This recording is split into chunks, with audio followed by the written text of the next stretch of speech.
여러분 안녕하십니까. 6월 14일 새벽이 됐습니다. 저는 책입니다. 요즘 이 나라의 명운을 쥐고 있는 사람은 윤석열 대통령이 아닙니다. 삼성전자 이재용 회장도 아닙니다. 그들이 없더라도 대한민국은 잘 굴러갈 겁니다. 물론 영민한 지도자가 있는 것과 없는 것의 차이는 엄청나겠지만 적어도 그들이 없다 하여 대한민국이 곧 망하지는 않는다는 것입니다. 그러나 이재명은 다릅니다. 한동훈은 이재명의 대권 도전을 두고 초현실주의적이라고 하면서 실제 대통령이 당선되어도 그의 재판은 멈출 수가 없고 집행유예 이상의 형벌이 확정되면 대통령직도 사라진다고 말합니다. 그러나 그것은 하기 좋은 말에 지나지 않습니다. 실제 그가 대통령이 되었을 때 어떤 일이 벌어질까요? 정말 초현실적인 일들이 펼쳐질 것입니다. 배운 자들은 하나같이 폭풍을 만난 풀처럼 들어누울 것입니다. 아첨꾼들이 넘쳐날 것이며 포퓰리즘은 이 나라를 다시 아시아의 변방으로 처박히도록 할 것입니다. 민주당은 이재명 유일 정당이 되어 재정을 허물 것이며 기업은 무너지고 대한민국의 산업 현장은 초토화할 것입니다. 그래서 대한민국은 다시는 일어서지 못할 것입니다. 누가 상황을 이 지경으로 만든 걸까요? 무엇보다 언제 이 일이 시작된 것입니까? 이런 사태를 만든 것은 언론인을 비롯한 지식인 그룹의 탓이 크지만 무엇보다도 법조인의 책임이 가장 크다고 할 것입니다. 가장 중직해야 할 법조인들은 알량한 권력 앞에 줄을 서서 머리를 조아렸습니다. 요즘 이재명 재판을 맡고 있는 판사들의 처신을 보십시오. 이재명의 재판은 질질 끌어 이를 지켜보는 국민 피로도만 높이고 있습니다. 그리고 이재명의 반대당 국민의힘 책임도 묻지 않을 수가 없습니다. 국힘 거야 맞설 전략도 투지도 없는 웰빙 기족당 DNA 더 심해졌다. 이게 동아일보 인터넷판 어제 기사 제목입니다. 웰빙당, 흔히 하는 말이죠. 민주당이 18개 상임위원회 중에 법사위와 운영위, 과방위 등 문제되는 3개 상임위를 포함해서 11개 위원장을 단독 선출한 10일 밤 오선 나경원은 밤샘 농성을 주장했다고 합니다. 그런데 의원총회에서 추경호는 굳이 민주당이 표결을 마칠 때까지 있는 것이 실익이 있는지 모르겠다. 그러면서 다음날 의총을 기약하자고 반대 의견을 냈습니다. 언론 보도를 보면 많은 의원들은 무슨 밤샘이냐며 뜨악한 표정을 지었다고 합니다.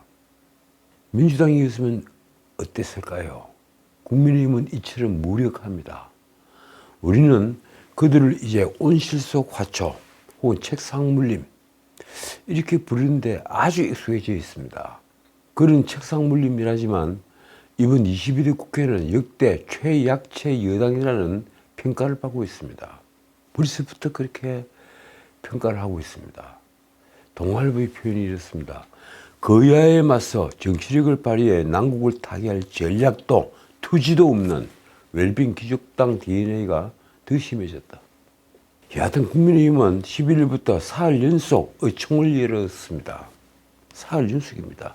그러나 사흘 모두 오전 10시에 의총을 시작해서 점심 식사 직전에 그러니까 낮 12시 전에 칼같이 끝냈습니다. 동아일보는 그 숫자까지 셌습니다. 13일 의총 말미엔 108명 의원 중에 57명만이 의총장을 지켰다. 참 기가 막히는 일입니다.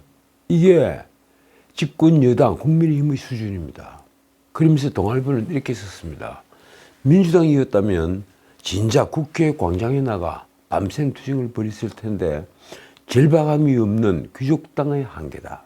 그렇습니다. 절박함이 없습니다. 제가 만난 국민의힘 의원 중에도 절박함을 드러낸 분은 아직 본 적이 없습니다. 그 다음에 신문이 내린 결론입니다. 여당은 국회 일정 보이콧과 대통령의 제2요구권 행사로 스스로 운신의 폭을 좁히고 있다. 쉽게 말해서 기껏 주장하는 것이 거부권 주장밖에 없다. 이 얘기입니다. 검찰은 이재명을 제3자 뇌물수수 혐의로 다시 재판에 넘겼습니다.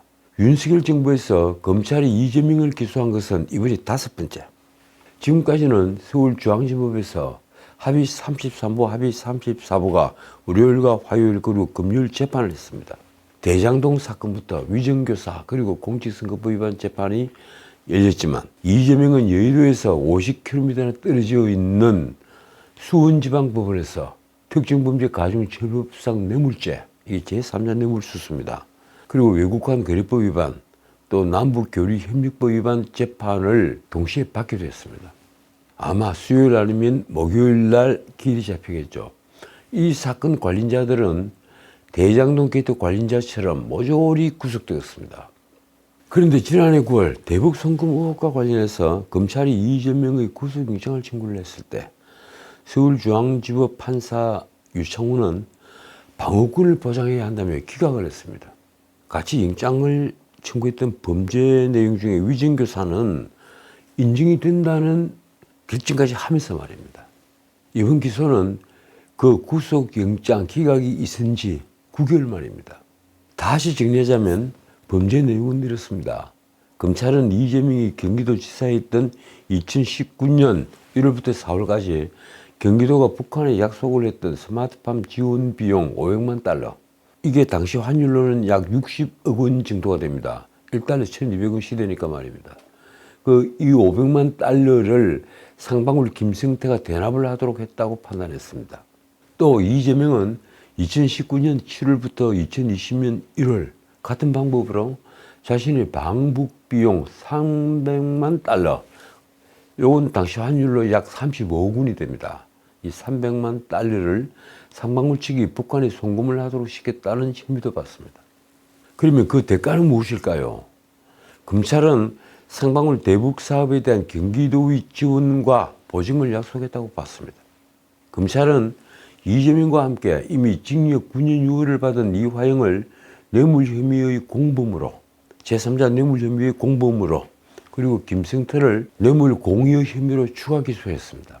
아마도 재판 준비 기일이 지나면 우리는 이재명과 이화영, 김성태가 법정에 나란히 피고인석에 선 모습을 볼 수 있을 것입니다. 자, 그러자 지금까지 침묵을 하던 이재명이 입을 열었습니다. 요즘 이재명은 좀처럼 기자들에게 답변을 잘 하지 않죠. 기자들이 달라붙어서 여러 질문을 던집니다만 입을 꾹 닫고 서는데 이번에 이재명이 입을 열었습니다. 이재명은 이틀 전 기자들에게 이런 말을 했습니다. 검찰이 장작 수준이 갈수록 떨어지고 있다. 이 사건이 얼마나 엉터리인지는 우리 국민들께서 조금만 살펴봐도 쉽게 알 수 있다. 이럴 힘이 있으면 어려운 민생을 챙기고 안보 경제를 챙기시길 바란다. 검찰이 장작 수준이다.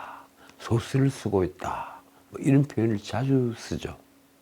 그런데 제가 보기엔 이제 소스를 누가 쓰고 있는지 우리 국민이 모두 알 수밖에 없을 것 같습니다. 소스를 검찰이 쓰는 게 아닙니다. 이재명 대표 쪽에서 소스를 쓰고 있었습니다. 어쨌든 그런데 검찰은 10일 이재명을 제3자 뇌물수수 혐의로 재판에 넘기면서 당시 그의 지위를 이렇게 표현을 했습니다. 경기도 사무와 도정을 총괄하는 최종 의사결정권자. 앞으로 이 표현은 여러 법원에서 문제가 될 때마다 원용이 될 것 같습니다. 도지사를 표현을 하는 것이 이렇습니다. 경기도 사무와 도정을 총괄하는 최종 의사결정권자. 이는 이재명의 결재 없이는 어떤 경기도 대북 사업도 진행될 수 없다는 의미입니다. 쉽게 말해서 이화영 정결로 대북 사업을 할 수 없다 이런 얘기입니다. 검찰은 특히 상방울그룹이 불법 대북 송금 대가로 이재명의 방북을 추진했던 만큼 이재명을 이 사건의 유일한 수혜자로 보고 있습니다. 동아일보가 보도한 공소장 내용이 이렇습니다. 이재명은 중요 사항에 대해서는 정결권 범위에 관계없이 경기도지사에게 보고하도록 강조했다. 이화영 당시 평화부지사가 중요 사항인 대북 사업에 대해 이재명에게 보고했고 이재명은 이를 승인했다. 이 사건의 가장 중요한 증거는 이제 이화영의 1심 판결문입니다. 검찰은 대북 송금 사실관계가 모두 인정된 이화영의 1심 판결문을 근거로 이재명이 지난해 9월 검찰이 제출한 진술서는 사실과 다르다고 봤습니다. 이재명은 그 진술서에서 스마트팜 비용 대납 명목이라는 500만 달러는 상방울이 북측과 체결한 대북 경협 사업의 대가라고 주장했습니다. 그 상방울 자신이 대북 사업을 한다고 그 대가로 500만 달러를 준 것을 왜 우리 경기도와 연결시키느냐, 뭐 이런 얘기입니다. 반면 이화영 1심 재판부는 이화영의 요청으로 스마트팜 비용을 대납한 것이 아니라면 상방울이 2018년 12월경에 갑작스럽게 대북 사업을 추진한 이유를 설명하기 어렵다고 판단했습니다. 대북 경협 사업 내용이 기존 상방울 사업과는 결이 아주 달라서 자체적으로 추진한 사업으로 보기 힘들다는 취지입니다. 원래 상방울은 내복을 파는 회사죠. 그러니까 상방울이 추진한 대북 사업은 그 내복 파는 데와는 결이 아주 다른 겁니다. 검찰은 2019년 1월 상방울과 북한의 협약식에 참석한 이화영의 출장 계획서를 이재명이 결재를 하고, 그리고 이화영이 이후에 국외 출장 결과 보고서를 작성한 점도 이재명의 주장과 배치된다고 판단했습니다. 이재명은 그동안 북측에 금품 제공을 부탁한 사실이 없다고 주장을 해왔죠. 그런데 검찰은 김성태가 당시 북한과의 협약 체결 후에 이재명과의 통화에서 열심히 하겠습니다 이렇게 진술한 내용도 공소장에 그대로 포함됐습니다. 재미있는 것은 이재명이 검찰에 제출했던 진술서 내용입니다. 이재명은 이 진술서에서 방북 비용 300만 달러 대납의혹에 대해서 이렇게 무죄를 주장합니다. 상방울이 북한 측에 돈을 전달했다고 주장하는 2019년 11월에서 12월은 경기도지사 당선 무효형을 받은 후라서 사실상 정치 생명이 끝났다는 분위기였다. 이 고등법원에서 벌금 300만 원을 받은 그 사실을 지금 얘기하고 있는 겁니다. 바로 그 직후라서 야 이제 이재명이 정치 생명이 끝났다. 그러니까 그런 판에 무슨 이재명의 방북 비용이냐 이런 주장입니다. 이 사건은 김만배가 권순일 대법관의 방을 8차례나 들락거리면서 무죄 취지로 파기환송이 됐죠.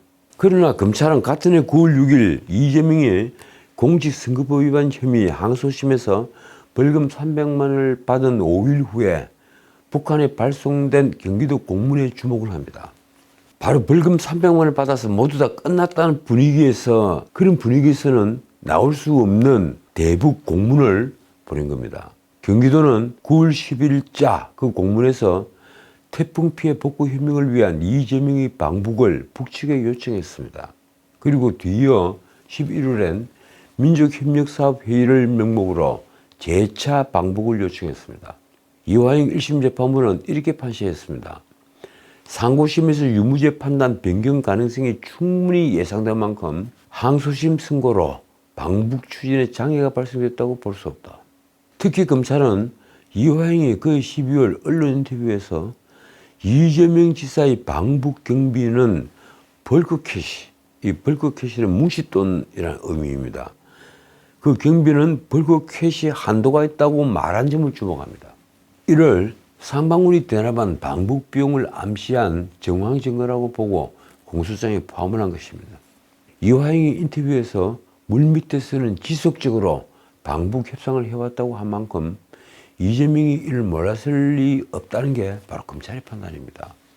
어떻든 이제 이재명이 받는 재판은 4건이 됐습니다.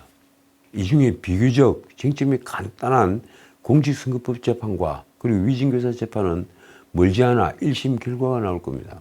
지난해 5월 시작한 대장동, 그리고 나중에 병합이 됐죠. 백현동, 그리고 위례신도시 사건, 성남FC 후원금 사건, 이 합의 33부의 사건들은 변호인 측이 신청한 증인이 워낙 많고, 특히 대장동 사건이 그렇습니다.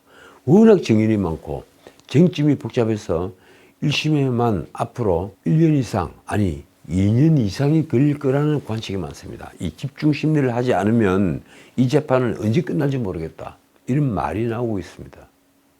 이재명의 특가법상 제3자 뇌물죄 재판을 심리할 재판부가 결정이 되었습니다. 자, 이게 사실 오늘 방송의 주 내용입니다.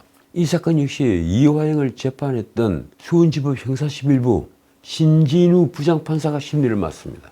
신진우 부장판사는 이화영의 재판을 아주 냉정하게 다룬 것으로 이미 주목을 받고 있습니다. 징역 9년 6월이 나는 많은 형벌이라고 생각하지 않는데 사람들은 야 세다 이런 얘기를 많이 합니다. 신진우는 외국환 거래법 위반 혐의에 대해서 이렇게 판시를 했습니다. 북한과의 교류 협력 사업을 진행할 땐 법의 테두리 안에서 신중하게 추진해야 한다. 그럼에도 피고인은 자신의 공적인 지위를 이용해 사기업을 무리하게 동원했다. 뒤이어 부인한 내용은 이재명으로서는 상상하기도 싫은 내용일 것입니다. 음성적인 방법으로 북한의 거액의 자금을 무모하게 지급함으로써 외교 안보상 문제를 일으켰다.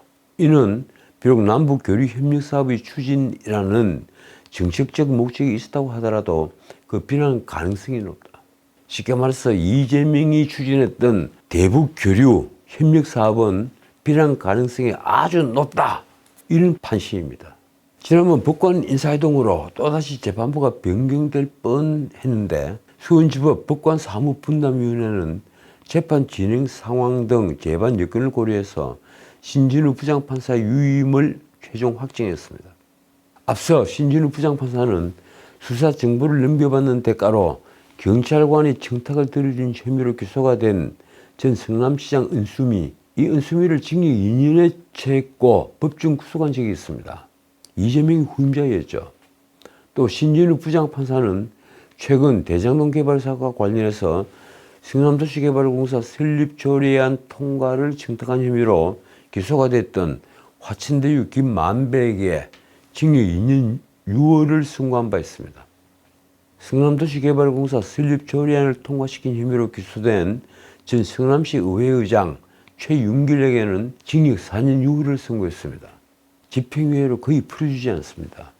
어떻든 이화영의 상방울 대북송금 사건 재판을 해봤던 때문에 이재명이 입은 제3자 뇌물수수 사건은 속력을 낼 수 있게 됐습니다. 다른 이재명 재판처럼 질질 끄는 것이 아니라 아마 진행은 굉장히 빨리 될 겁니다. 이화영에 대해 1년 8개월 동안 심리하면서 증거관계는 이미 충분히 드러났기 때문입니다. 한편 따로 기소된 김성태 전 상방울그룹 회장의 대북송금 혐의도 수원지법 형사 11부가 지난해 5월부터 재판을 해왔는데 최근 심리를 마쳤습니다. 이 김성태의 대북송금 혐의에 대한 1심 판결은 7월 12일입니다.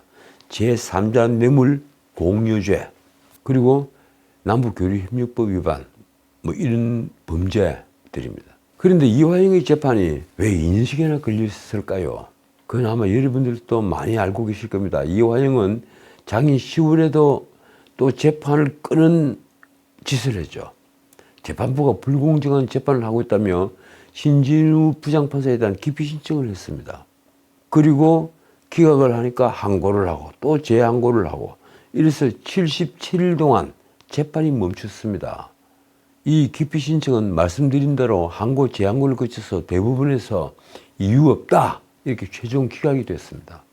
어떻든 이재명은 지금 최악의 궁지에 몰렸습니다. 아마 수원지법 11부 신진우 부장판사가 앞으로 심리를 할 제3자 뇌물수수 어쩌면 이 범죄가 이재명을 가장 먼저 궁지에 쳐넣을지 모르겠습니다. 이재명은 이화영에게 선고된 징역 9년 6월이 병력 소리처럼 들렸을 겁니다. 그 재판부에 자신의 운명이 걸렸으니 어찌할 바를 모를 정도로 지금 당황하는 모습을 보이고 있습니다. 아침 최고위원 회의 때 고함 소리가 나왔다는 말도 있습니다. 자, 그러자 민주당은 이재명의 방탄용 법안을 대거 쏟아냈습니다. 그러나 그 법안들은 하나같이 논란만 키울 뿐 윤 대통령이 거부권을 가지고 있는 한 무슨 방법이 있겠습니까? 그래도 민주당은 검찰이 이재명을 제3자 뇌물죄 혐의로 추가 기소를 하자 즉각 대장동 변호사 출신 의원들이 주도를 해서 검찰 수사 조작 방지법 그리고 표적 수사 금지법 요 둘은 형사소송법 개정안입니다. 그리고 피의사실 공표 금지법 이런 법안을 무더기로 제출을 했습니다. 이 외에도 법안들이 꽤 있는데 이 세 법안이 가장 주목을 받고 있습니다. 민생 법안은 내지 않고 이런 법안은 정말 빠르게 냅니다. 대장동 사건에서 정진상을 변호를 했던 이근태 등 50명 국회의원이 발의를 한 표적수사금지법은 아주 재밌는 법안입니다. 특정인을 처벌하려는 목적으로 범죄 혐의를 찾는 행위를 표적수사라고 정의를 했습니다. 그리고 판사가 표적수사가 의심될 경우에는 구속영장을 기각하도록 했습니다. 이근태가 13일 김우진 유튜브에 출연해서 한 말이 이랬습니다. 정치검찰이 표적수사를 정가의 보도처럼 활용해서 정치 생명이 끝날 때까지 파지 않나. 이 법이 통과되면 대표적인 피해자 케이스로 이재명 대표와 조국 대표가 들어갈 것이다. 그런데 제가 보기에 지금 대장동 변호사들도 사실 정치 검찰로 불리게 만만치 않을 겁니다. 그렇지 않고는 어떻게 고검장 출신들이 일제히 이재명을 변호를 하고 뭐 그 대가일지 아닐지는 모르겠습니다만 일제히 공천을 받아 국회의원이 되는 것입니까? 어떻든 이번에 제출된 그 법안은 이재명과 조국 등을 보호하기 위한 법안임을 숨기지 않고 있습니다. 정진상의 변호인인 김동아가 12일 대표 발의한 검찰수사조작방지법. 이 법은 이번 대북송금 사건을 개정한 법안입니다. 해당 법안은 검찰이 교정시설 수용자를 검사실로 소환해 조사하는 관행을 깨고 직접 교정시설을 방문하도록 했습니다. 앞으로 검사실을 부르지 말고 수용되는 사람은 교도소로 가서 조사를 해라. 참 재밌는 법안입니다. 이번 대북송금 의혹 1심에서 징역 9년 6월을 선고받은 이화영은 검찰청사 내에서 술자리 진술 회유가 있었다. 이렇게 주장을 한 바 있죠. 지금 김동완은 바로 그 주장을 믿는 겁니다. 검찰청에서 구속된 이화영이 수사관들과 술을 마셨다. 이 법안은 그래서 더욱 치졸해 보입니다. 자, 그리고 12일 고검장 출신인 양부남이 대표 발의한 비사실 공표 금지법은 형사사건의 공개를 원칙적으로 금지하고 비사실을 공표, 유포, 누설할 경우에는 5년 이하의 징역 등에 처하도록 했습니다. 무시무시한 법입니다. 그동안 민주당은 줄곧 검찰이 이재명에 대한 비사실 공표로 언론 플레이를 하고 있다고 주장을 해왔죠.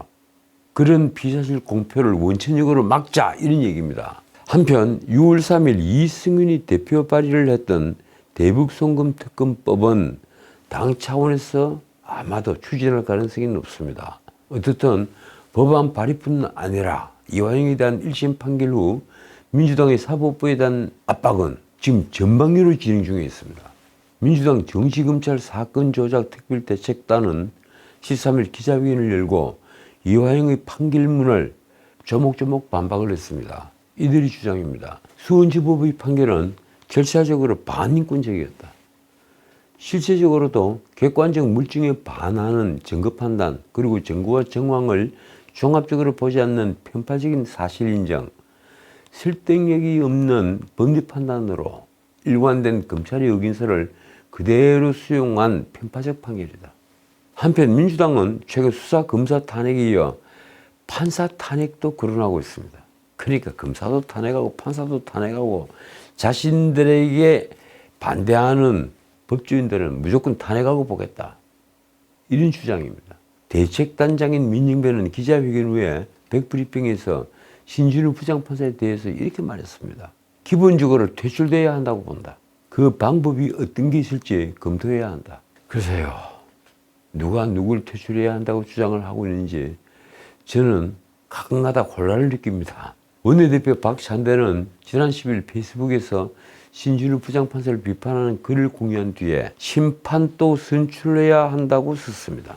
당 내에서는 미국의 주법원처럼 판사를 선거로 뽑는 판사 선출제를 염두에 둔 글이라는 말이 나왔습니다. 미국 주법원의 판사들은 주로 선출을 하죠. 특히 소년법원 판사들 이런 경우도 선출을 합니다. 더 놀라운 것은 김용민이 준비한다는 법안입니다. 판검사가 법을 왜곡해서 사건 당사자에게 유리 또는 불리하게 만들면 처벌하는 이른바 법 왜곡죄 법이 그것입니다. 이게 아마 형법 123조, 그러니 직권남용죄에 붙여서 123조의 1 이런 식으로 만들 것 같습니다. 법 왜곡죄.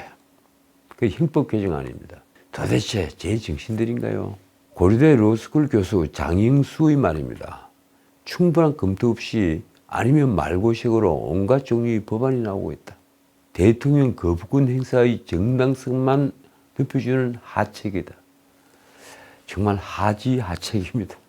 정말이지 이런 법 왜곡죄까지 만들겠다는 것은 제가 보기에는 그렇습니다. 아침이 극에 달한 것으로 보일 뿐입니다. 자, 오늘은 여기까지입니다. 추경호 국민의힘 원내대표가 13일 비상대책위원회에서 한 말입니다. 국민은 더 이상 수사검사에 대한 특검이나 탄핵 같은 민주당의 정치적 횡포를 보고 싶지 않다. 그러나 이런 말이 이성을 잃은 민주당 의원들에게 들릴까요? 국민의힘은 당 차원에서 이재명 사법 파괴 저지특별위원회를 꾸려서 민주당의 입법 독주를 저지할 방침이라고 합니다. 그러나 그 역시 아무런 성과도 없을 것입니다. 이미 이성을 잃었기 때문입니다. 지금까지 전식이었습니다.